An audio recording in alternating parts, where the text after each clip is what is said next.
করিতে পারিনি চিৎকার, বুকের ব্যথা বুকে চাপায়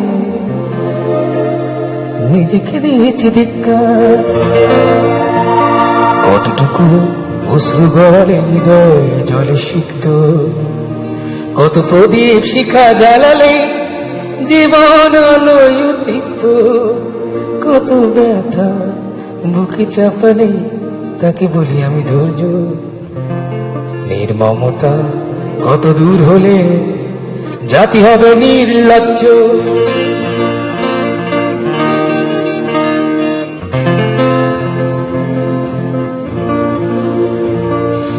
আজও কানে ভাসে সেই কথাগুলো, কে জানে হবে যে শেষ কথা। আজও কানে ভাসে সেই কথাগুলো, কে জানে হবে যে শেষ কথা।